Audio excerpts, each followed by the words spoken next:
Salam sehat sejahtera, jumpa lagi di channel Mata Ketiga.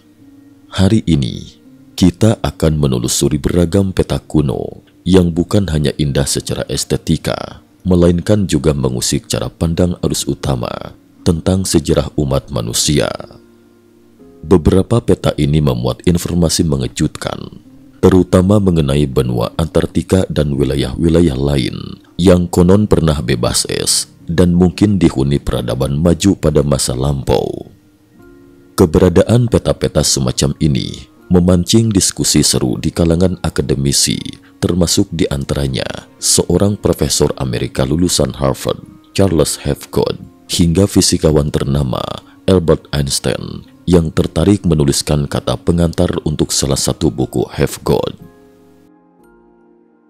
1. Temuan di Perpustakaan Kongres. Kisah berawal menjelang akhir tahun 1959 hingga awal 1960-an, tepat saat libur Natal. Charles Hapgood, yang pernah mengajar di sejumlah universitas di Amerika Serikat, memilih menghabiskan waktu berminggu-minggu di ruang referensi Perpustakaan Kongres di Washington, D.C. Alih-alih pulang ke rumah merayakan liburan, ia larut dalam penelusuran berbagai naskah peta kuno. Pencariannya membuahkan hasil mencengangkan, sebuah peta Oronteus Phineus atau Oronsfine tahun 1532 yang di kemudian hari populer disebut peta Phineus. Begitu Hapgood membentangkan peta dunia Phineus dan melihat belahan bumi selatan, ia terkejut. Benua Antartika tergambar nyaris sempurna, mirip dengan peta modern, dengan kutub selatan terletak hampir tepat di tengah benua.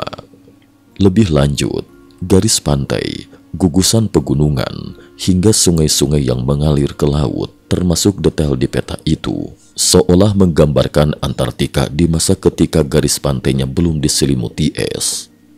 Di bagian pedalaman benua, peta Phineus tampak kosong, yang diduga memang sudah tertutup lapisan es. Hapgood kemudian menggandeng Dr. Richard Strong dari MIT untuk mempelajari peta ini. Selain membandingkannya dengan peta-peta kuno lain, mereka juga menelaah survei seismik modern Antartika. Hasilnya, bentuk kontur benua, posisi rangkaian pegunungan, dan karakteristik topografi di peta Phineus terbukti sesuai dengan data geofisika mutakhir tentang lapisan bawah es Antartika. 2. Bukti peta Antartika yang pernah bebas es. Bagi Hapgood dan para peneliti lain, temuan ini menunjukkan bahwa peta asli yang menjadi sumber inspirasi Phineus sangat mungkin telah dibuat ketika Antartika masih belum sepenuhnya tertutup es, setidaknya di wilayah pesisir.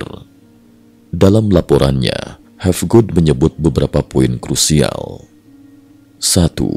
Peta Phineus 1532 disusun dari peta-peta kuno yang lebih tua dengan berbagai tipe proyeksi, lantas digabungkan.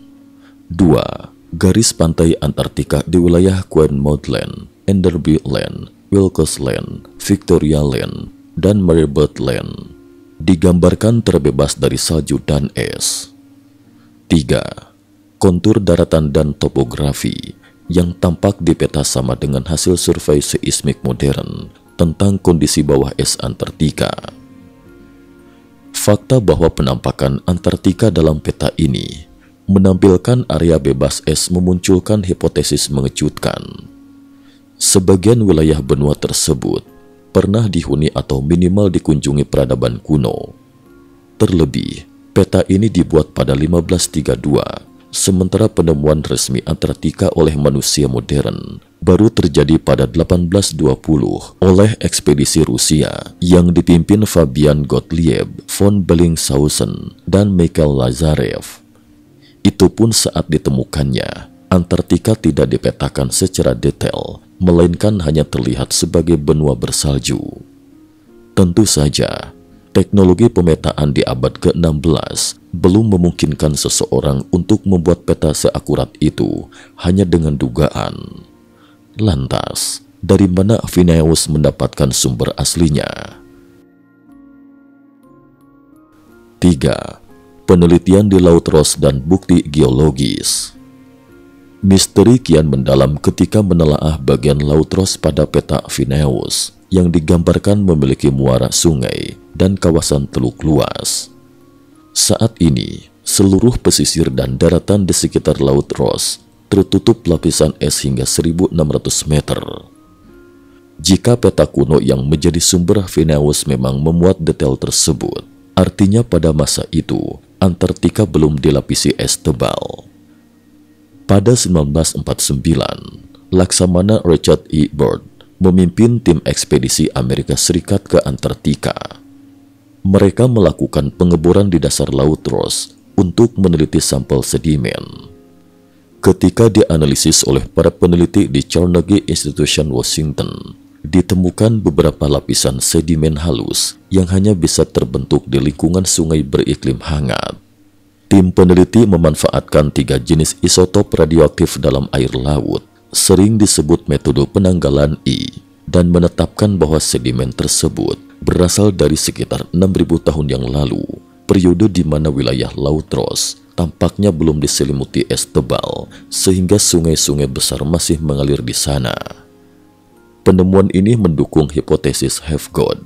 Sekitar 6.000 tahun yang lalu, benua Antartika bagian pesisir masih hangat, atau setidaknya tidak tertutup es sepenuhnya.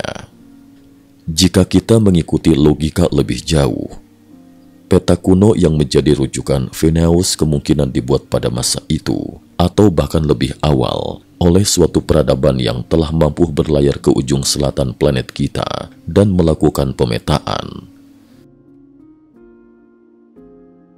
4. Peta-peta misterius lain yang mendukung teori.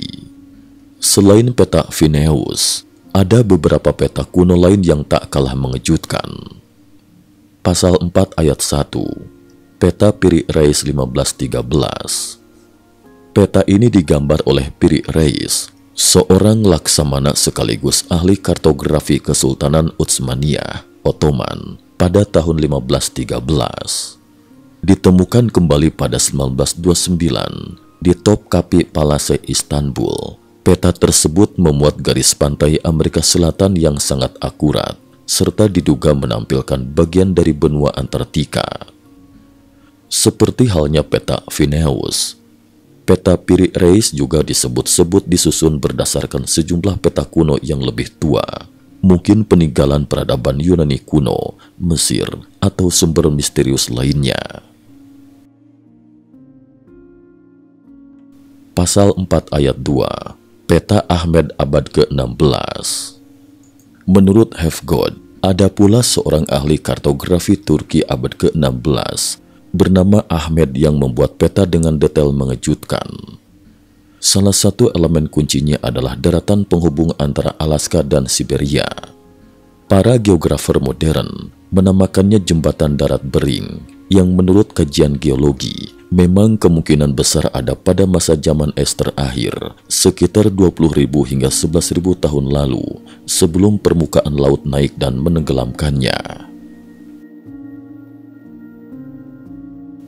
Pasal 4 ayat 3, peta utara, karya Claudius Ptolemy, abad ke-2 Masehi. Claudius Ptolemy, seorang astronom dan ahli geografi asal Alexandria, Mesir, membuat beragam peta terkenal pada abad ke-2 Masehi. Salah satunya, peta utara, pernah hilang berabad-abad dan baru ditemukan di Eropa pada abad ke-15. Uniknya, peta ini menggambarkan sisa-sisa gletser di bagian selatan Swedia. Berdasarkan penelitian geologi modern, wilayah dengan garis lintang seperti Swedia bagian selatan memang diselimuti es tebal sekitar 10.000 hingga 12.000 tahun lalu. Di zaman Ptolemy, Romawi maupun abad ke-15, belum ada pengetahuan umum tentang zaman es. Bagaimana mungkin peta itu secara akurat memuat jejak glasiasi kuno?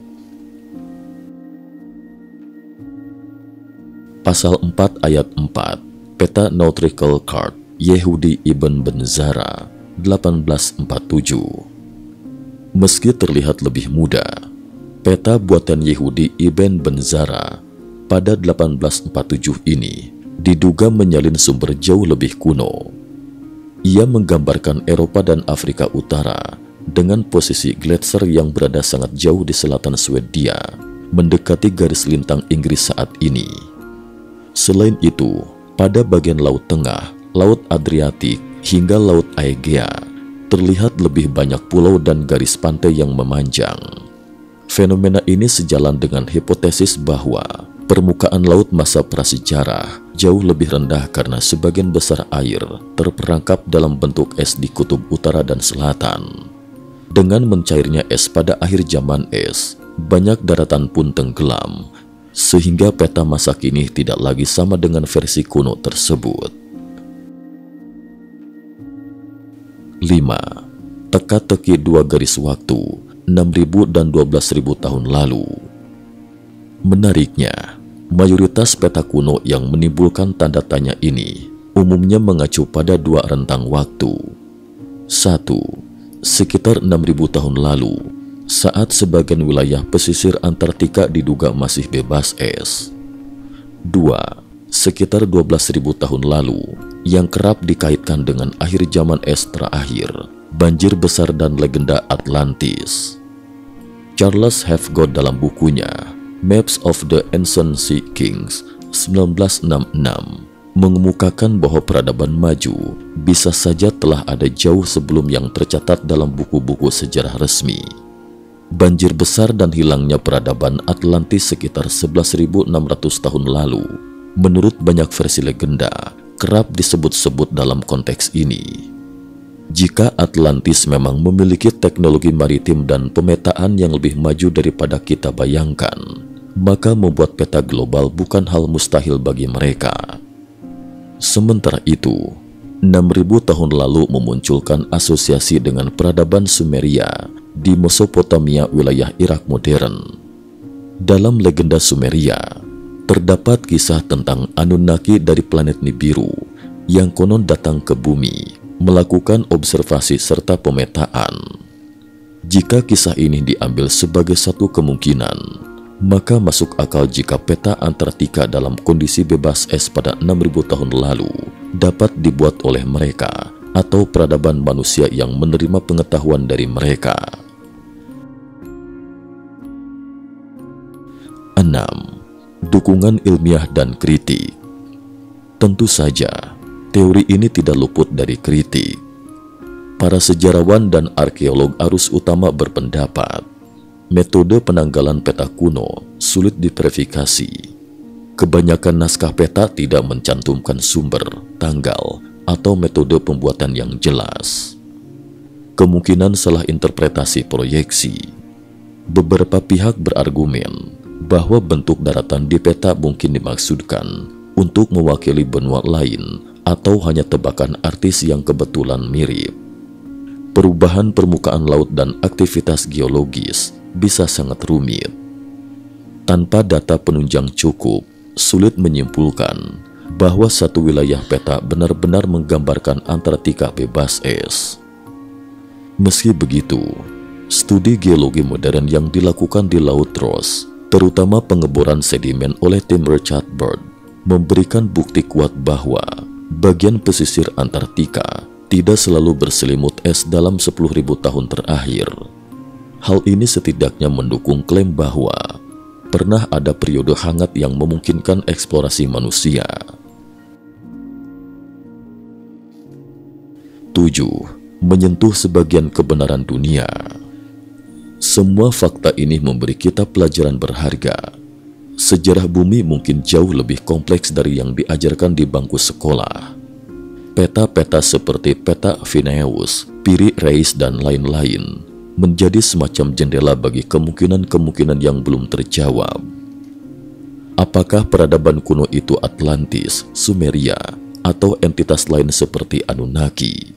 Apakah sebenarnya mereka telah memetakan Antartika ketika masih hijau dan bebas es?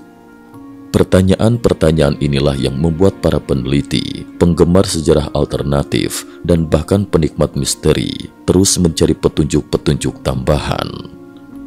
Jika sebagian besar wilayah pesisir Antartika memang pernah dihuni manusia, Jejak arkeologisnya mungkin masih tersembunyi di bawah lapisan es.